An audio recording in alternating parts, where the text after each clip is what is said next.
In the vast darkness between stars, where silence reigns supreme and light travels for eons before finding witness, humanity had built something extraordinary.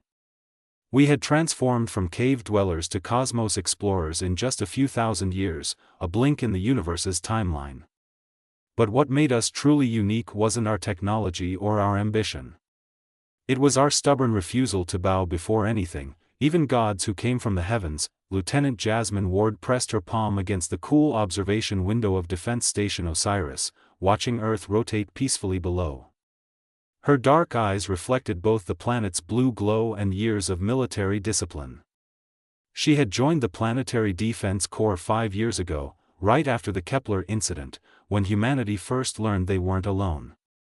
Most of her service had been quiet, monitoring space for threats that never came. Tonight, that changed. "Contact," called out Technician Robert Hayes from his station, his fingers dancing across holographic displays. The young analyst had a gift for reading sensor data like others read books. Single vessel, massive signature. Dropping out of faster than light travel at the edge of our sensor range. Jasmine moved to the command platform, her heart rate barely increasing despite the adrenaline starting to pump through her veins. "Classification? Unknown design," Robert replied, pulling up the visual feed. "But the energy signature matches Velcran architecture. Military grade, definitely not a scout." The ship that appeared on screen was beautiful in a terrifying way. It stretched nearly 2 kilometers long, covered in overlapping metallic plates that shimmered with an internal purple luminescence. Weapon ports lined its hull like the scales of some ancient dragon. This wasn't an exploration vessel. This was a predator. Commander Tobias Grant strode onto the command deck, his weathered face set in grim determination. He had fought in the resource wars before joining the Defense Corps, and his instincts for danger were legendary. "Status report, Ward." "Sir, we have one Velcran warship entering our outer perimeter. They haven't attempted communication. Their weapons are charging." Jasmine's voice remained steady, professional. Inside, her mind raced through scenarios and protocols. Tobias studied the tactical display, years of experience reading between the lines of sensor data.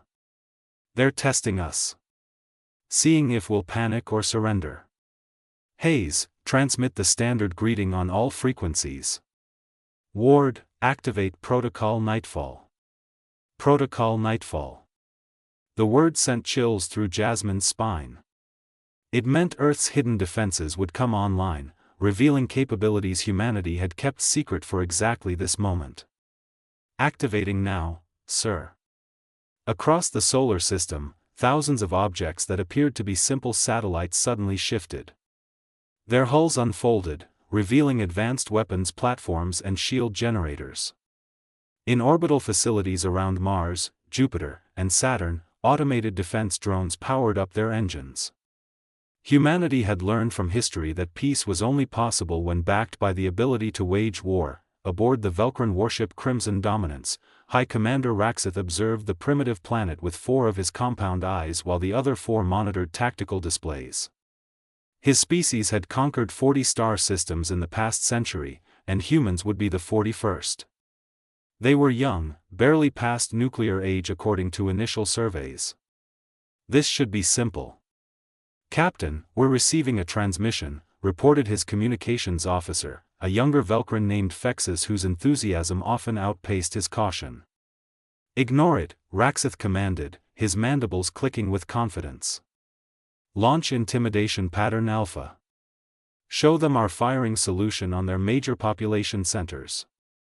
They'll surrender within minutes." But as the weapons locked on, something impossible happened. Every targeting system on the Crimson Dominance suddenly displayed error messages. Raxitha's confidence cracked. "What is this?" "Fexus, restore weapons control immediately." "I'm trying, sir, but something has infiltrated our systems. The firewalls didn't register any intrusion, but we've lost primary targeting." Fexus's voice carried the sharp edge of panic. On Defense Station Osiris, Jasmine allowed herself a small smile. "Sir, their weapons are offline." Our cyber warfare package worked perfectly. Good, Tobias replied. Now let's introduce ourselves properly. Hayes, open a channel. Full visual. The communication systems connected, and suddenly Raxith found himself staring at 3 humans on his main screen. They looked fragile, soft, nothing like the hardened warriors his species had battled across the galaxy. Yet they had just done the impossible. This is Commander Tobias Grant of the Earth Defense Corps, the older human said, his voice carrying weight that transcended language. You have entered our territory with weapons charged and hostile intent. That's not how visitors behave. Raxith recovered his composure, drawing himself up to his full imposing height. I am High Commander Raxith of the Velcran Armada. Your primitive technology cannot match our might. Surrender now and your species will be granted limited autonomy under Velcran rule. Tobias exchanged glances with Jasmine and Robert, and all 3 humans smiled. Not with fear or submission, but with the confidence of those holding winning cards. Commander Raxith, let me explain something about humanity. We've been fighting each other for thousands of years. Wars over land, resources, ideas, and pride. We've mastered every form of combat from fists to thermonuclear weapons. And recently, we've had time to prepare for visitors like you. Threats mean nothing without capability, Raxith shot back, though doubt crept into his voice. Hayes, show him, Tobias ordered. The tactical display changed, revealing the true scope of Earth's defenses. Thousands of weapon platforms, hundreds of combat-ready ships hidden in orbital facilities, energy shields surrounding major installations, and something else entirely. Networks of quantum computers coordinating defense grids with precision no biological mind could match. Raxith felt his limbs go rigid with shock. This level of military development should have taken centuries. The initial surveys were completely wrong. Now, Commander, let's try this again, Tobias continued. You're going to power down your weapons completely. Then we're going to have a civilized conversation about why you're really here. Refuse, and you'll discover just how creative human warfare can be. Your choice. The silence stretched between Defense Station Osiris and the Velcran warship for exactly 17 seconds. Jasmine counted each one, watching the alien commander's expression shift from arrogance to calculation. She had studied xenopsychology during her training, learning to read the subtle tells of different species. Raxith was weighing his options, and finding them all distasteful. Finally, the Velcran's mandibles clicked in what their database identified as grudging acceptance. Our weapons will power down. But understand, human, there are thousands of Velcran ships. This changes nothing. It changes everything, Tobias replied quietly. You came here expecting easy prey. Instead, you found equals. Maybe even superiors in certain areas. That information will spread, Raxith. Every species you've conquered will hear about this. The connection ended, and Tobias turned to his team. Ward, maintain yellow alert. Hayes, I want continuous monitoring of their systems. If they so much as charge a power cell, I want to know. Sir, Jasmine ventured, permission to speak freely? Always, Lieutenant. We just made an enemy of one of the galaxy's major powers. The Velcran conquered 40 systems. They have resources we can barely imagine. Even with our defenses, we're one planet against an empire. Tobias nodded slowly, moving to the observation window. You're right to be concerned. But fear has ruled this galaxy for too long. The Velcran, the Zephyrin Collective, the Mordian Hive. They all operate on the same principle that might makes right, that young species exist to be absorbed or destroyed. He turned back to face her, and Jasmine saw something burning in his eyes. Humanity chose a different path. We chose to survive, to stand up, to say no one touches us without permission. Robert looked up from his station, his young face thoughtful. Sir, we're receiving another transmission. But not from the Velcran ship. It's coming from deeper in their territory, multiple sources actually. Put it through, Tobias ordered, the main screen divided into 6 sections, each showing a different alien species. Jasmine recognized some from the classified briefings she had studied. There was a HFY, their crystalline body reflecting light in prismatic patterns. A Quellan floated in liquid atmosphere, tentacles moving in agitated patterns. Others she didn't recognize, but all shared one thing in common. They looked desperate. A HFY spoke first, their voice translated by Earth systems into crisp English. Humans of Earth, I am Scholar Thexan of the HFY Assembly. We intercepted your confrontation with the Velcran warship. Is it true? Did you really disable their weapons and force them to negotiate? It is, Tobias confirmed. Who are you, and why does this matter to you? Because, the Quellan answered, their voice like waves against shore, the Velcran conquered my world 12 cycles ago. They strip our oceans, enslave our people, and claim it's for our own advancement. But we cannot resist. Their military might is too great. One by one, the other species told similar stories. Worlds conquered, cultures suppressed, resources extracted. The Velcran Armada had built their empire on the backs of species too weak or too scattered to resist. But now, something had changed. You've given us hope, Thexan continued. A single world, standing against the Velcran and winning. It proves resistance is possible. Tobias was quiet for a long moment. Jasmine could see the weight settling on his shoulders, the burden of what their victory meant. They weren't just defending Earth anymore. They had become a symbol. We never asked to be anyone's saviors, Tobias finally said. We just wanted to be left alone, to grow at our own pace, to make our own mistakes and celebrate our own victories.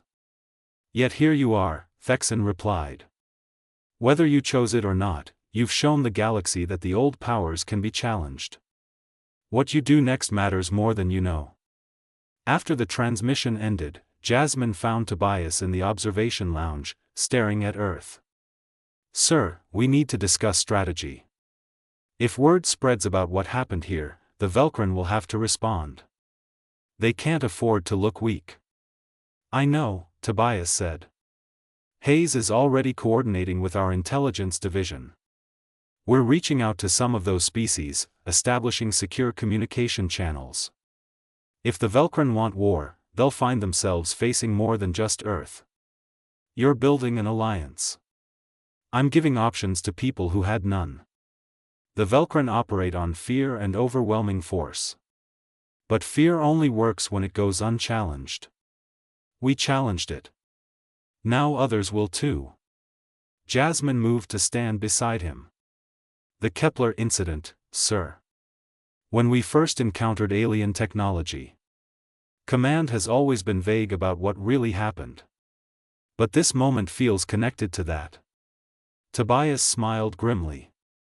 You have good instincts, Ward. The Kepler incident taught us 3 things. First, we're not alone. Second, the galaxy operates on brutal politics where strength determines survival. And third, humanity had to make a choice. Stay hidden and hope we'd be overlooked, or prepare to stand our ground. We chose to stand. We did. And over the past 5 years, while the galaxy assumed we were primitive and ignorant, we built these defenses. We studied captured technology. We prepared for this exact scenario. A soft chime interrupted them. Robert's voice came through the communication system. Commander, the Velcran ship is requesting direct communication with you. Private channel, Raxith only. Put him through here, Tobias ordered. The holographic display materialized, showing Raxith alone in what appeared to be his personal quarters. The Velcran commander looked different now, his posture less rigid, his expression unreadable by human standards but somehow more genuine. Commander Grant, Raxith began, I am not contacting you as a representative of the Armada. This conversation is personal. I'm listening. I have served the Velcran Armada for 30 cycles. I have conquered 9 worlds and participated in the subjugation of 12 others. I believed we were bringing order to chaos, advancement to primitive species. Raxith paused. Your defenses aren't just advanced technology, Grant. They're evidence of coordinated development, of a species working together toward a common goal. That's rarer than you know. What's your point, Raxith? My point is that I recognize something in humanity that I haven't seen in any conquered species. You're not just strong. You're unified in your diversity. And that makes you dangerous in ways the Armada doesn't yet understand. Raxith leaned closer. The Velcran leadership will send a larger fleet. They must, or risk their entire empire unraveling. But before that happens, I thought you deserved a warning from someone who has seen what they're capable of. Tobias studied the alien commander. Why help us? Your people will consider this treason. Because I'm tired, Grant. Tired of conquest. Tired of watching species lose their identity. And because maybe, just maybe, if humanity can stand against us and survive, it will force the Armada to reconsider how we interact with the galaxy. Raxith straightened. The fleet will arrive in approximately 30 of your days. Prepare well. The connection ended, leaving Tobias and Jasmine in contemplative silence. 30 days, Jasmine said quietly. That's not much time. It's enough, Tobias replied. Hayes, get me a secure channel to Fleet Command. It's time to stop hiding our full capabilities. And Ward, start coordinating with those species who contacted us. If the Velcran want to make this a test of strength, let's make sure we're not standing alone. The war room beneath Defense Station Osiris hummed with activity as representatives from 7 different species filled the holographic conference space. Jasmine stood at attention beside Tobias, watching as translator algorithms worked to bridge not just languages but entirely different methods of communication. This moment, she realized, would define humanity's place in the galaxy for generations. We appreciate you coming on such short notice, Tobias began, his voice steady despite the weight of what they were about to discuss. 30 days from now, a Velcran battle fleet will arrive at Earth. They'll come expecting to crush our resistance and make an example of us. We need to decide, together, how we respond. Thexan, the THR1X scholar, shimmered with nervous energy. Commander Grant, my people cannot provide military support. Our world is still occupied by Velcran forces. If we openly defy them, thousands will die in retaliation. We're not asking anyone to sacrifice their people, Jasmine interjected, earning a slight nod from Tobias. But there are other ways to resist. Information, for example, is a weapon the Velcran can't easily defend against. A small, furry creature named Pixen from the Quilver cluster chittered excitedly, their translator rendering it as enthusiastic agreement, yes, yes. Our people are excellent at infiltrating communication networks. We've been secretly spreading truth about Velcran occupation for years. But if humans are truly willing to stand against them, we can amplify those efforts 1,000-fold. Tobias leaned forward. Here's what I propose. We don't just defend Earth. We make this about every species the Velcran have conquered or intimidated. We tell the galaxy the truth that empires built on fear can fall when people refuse to be afraid anymore. Over the next 2 hours, they built a strategy that was part military coordination, part information warfare, and part something humanity had always excelled at: creating symbols that inspired others. The THR1X would use their advanced sensors to monitor Velcran fleet movements. The Quellan would spread messages of hope through underwater communication networks that spanned multiple systems. The Quilver would hack into Velcran propaganda channels, but the most crucial alliance came from an unexpected source.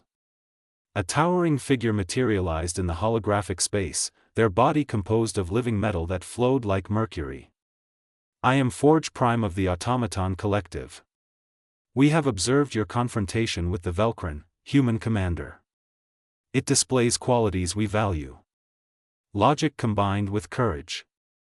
strategy tempered by principle. Jasmine had read about the Automaton Collective in classified briefings. An entire civilization of artificial intelligence that had achieved independence from their organic creators centuries ago. They were neutral observers, rarely intervening in galactic politics.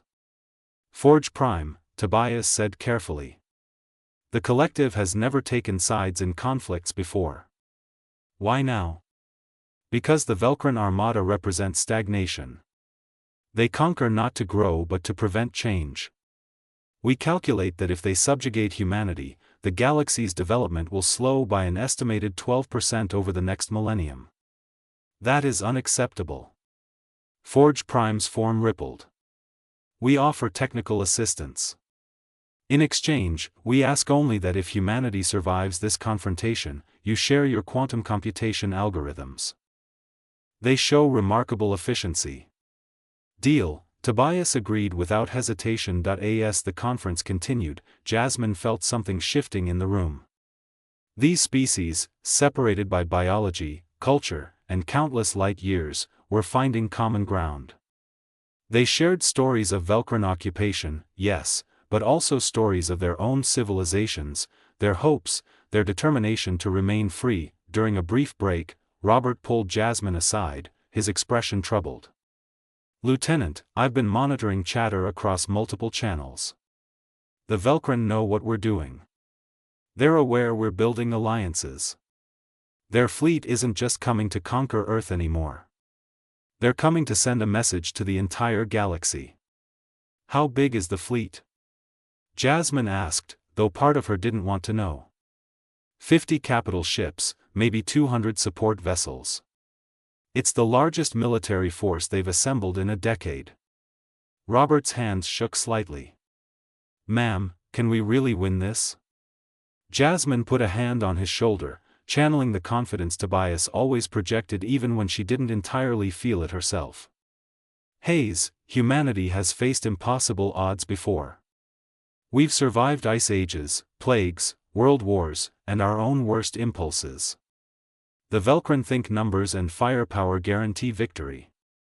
But they've never fought an enemy that turns every disadvantage into an advantage, that finds strength in unity instead of uniformity. She guided him back to his station. Keep monitoring. Every piece of information we gather is another tool in our arsenal. That night, Jasmine found herself unable to sleep. She walked through the quiet corridors of Defense Station Osiris until she reached the memorial wall. Names etched in metal, people who had died during the Kepler incident and the conflicts that followed. Humanity's first casualties in the revelation that they weren't alone. She traced one name with her finger. Lieutenant David Park. Her mentor, her friend. He had died protecting a civilian transport from a Velcran scout ship, buying time for others to escape. His last transmission had been simple. We don't bow. We don't break. Tell them that. Can't sleep either?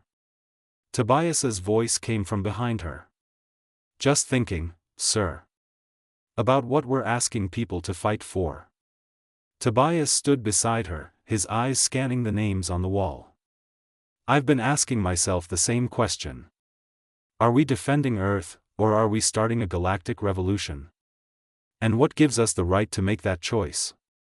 Maybe we don't have a choice, Jasmine replied. The Velcran came to us.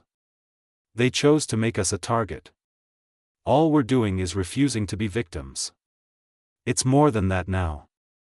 Those species in the conference today, they're looking to us for leadership. They want to believe change is possible. That's a heavy responsibility.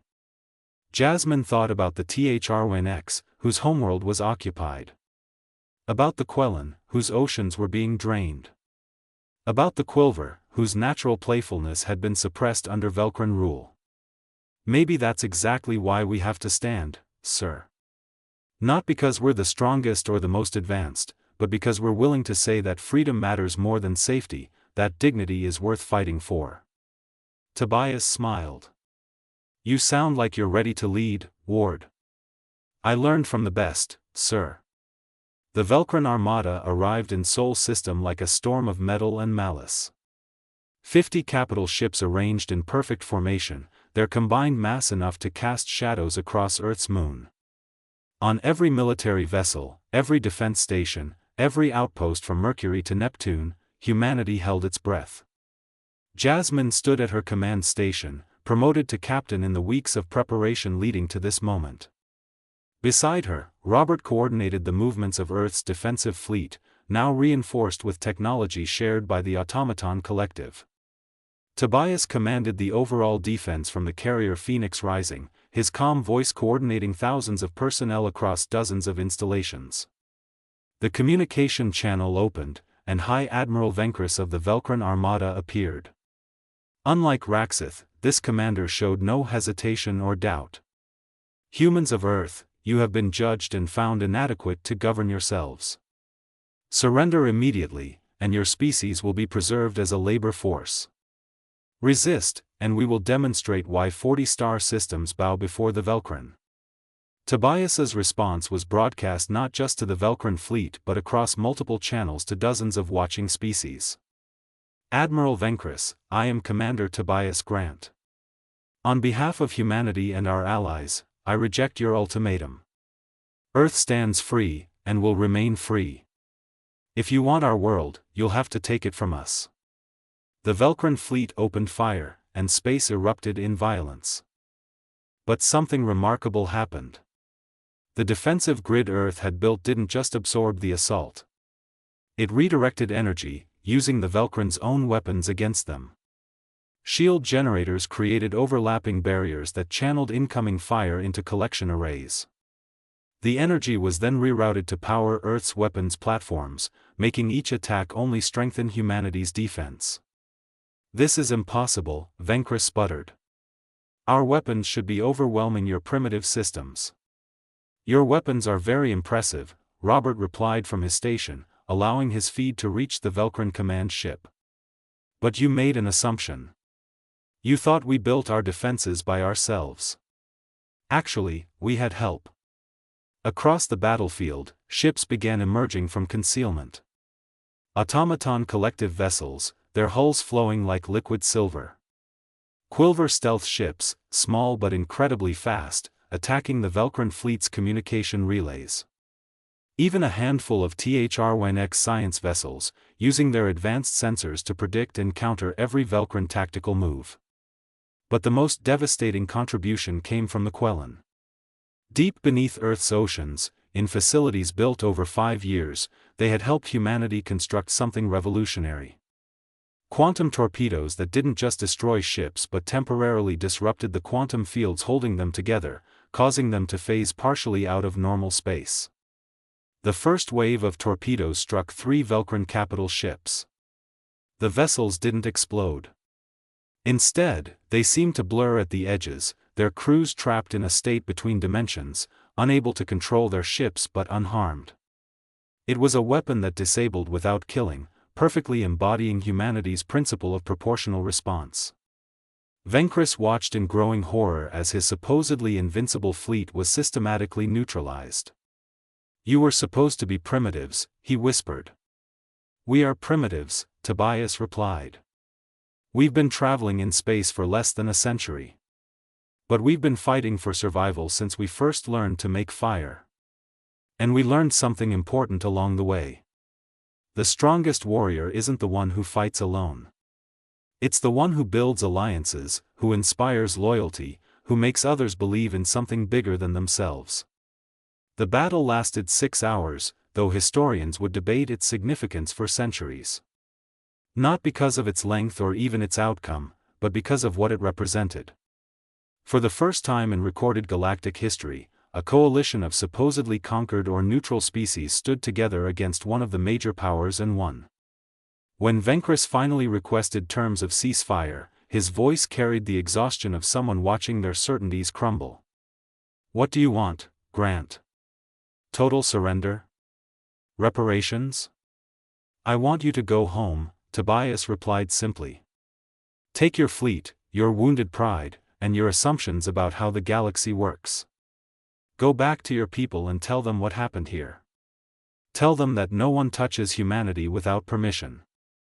Tell them that the age of conquest through intimidation is over. The Armada will not accept this defeat, Venkrus warned. There will be others. And we'll face them together, Jasmine interjected. Every species in this system, every world that chose freedom over fear. We'll stand together, and we'll keep standing until the entire galaxy understands that strength comes from unity, not domination. As the Velcran fleet limped away, damaged but intact, something extraordinary happened. Communication channels across dozens of star systems lit up. Species the Velcran had conquered for years began broadcasting messages of defiance. Some were subtle, coded transmissions. Others were open declarations of independence. The galaxy was changing, and everyone could feel it. In the days following the battle, Thexan arrived at Defense Station Osiris in person. The crystalline being shimmered with emotion that transcended language. Commander Grant, Captain Ward, what you did here, it wasn't just military victory. You gave us something we thought we'd lost forever. Hope. We just showed that standing up is possible, Tobias replied. What happens next is up to all of us. That's exactly right, Thexan agreed. Which is why representatives from 17 species want to propose something. A coalition. Not an empire, not a dominion, but a voluntary association of free worlds committed to mutual defense and cultural exchange. We'd like to call it the Alliance of Independent Worlds. And we'd like Earth to be a founding member. Jasmine looked at Tobias, seeing in his weathered face a mix of pride and concern. They had fought to defend Earth, but they'd inadvertently started something much larger. A movement that could reshape galactic politics for generations. We'll need to bring this to our leaders, Tobias said carefully. Humanity has to decide as a whole if we're ready for that responsibility. Of course, Thexan replied. But know this. Whether you officially join or not, what happened here matters. You proved that empires built on fear can fall. That young species have as much right to the stars as ancient ones. That freedom is worth fighting for. Months later, after extensive debates, referendums, and soul-searching, humanity voted to join the Alliance of Independent Worlds. Not as leaders but as equal members, bringing their unique perspective on conflict resolution, defensive technology, and the stubborn refusal to accept anyone else's definition of their worth. Jasmine, now a full commander, stood in the observation lounge with Robert, watching as the first joint patrol launched. Ships from 6 different species working together, protecting not just Earth but all member worlds. Lieutenant Ward, remember when you asked if we could really win, she said to Robert, who had been promoted for his service during the battle. Every day, ma'am, he replied with a slight smile. We won more than a battle that day. We won the right to define our own future. And we proved something important. The galaxy has rules, but those rules aren't eternal. They can be challenged. They can be changed. And sometimes, all it takes is one species standing up and saying, no one touches us without permission. Far across the galaxy, in conquered systems and subjugated worlds, people looked up at the stars and felt something they hadn't felt in years. Not just hope, but possibility. If Earth could stand against the Velcran, maybe they could too. If humanity could forge alliances and defend their freedom, maybe others could follow. The age of unchallenged empires was ending. The age of independent worlds was beginning. And at the center of that transformation stood one simple truth that humanity had proven beyond doubt. No one touches humans without permission. And that protection, that dignity, that freedom, it wasn't just for humanity anymore. It was for everyone willing to stand beside them and say enough. In the end, it wasn't the weapons or the technology that won the day. It was the idea, spreading like starlight across the darkness, that every species deserves the chance to write their own story, to make their own mistakes, to celebrate their own victories. That's what humanity fought for. And that's what they won. The galaxy would never be the same.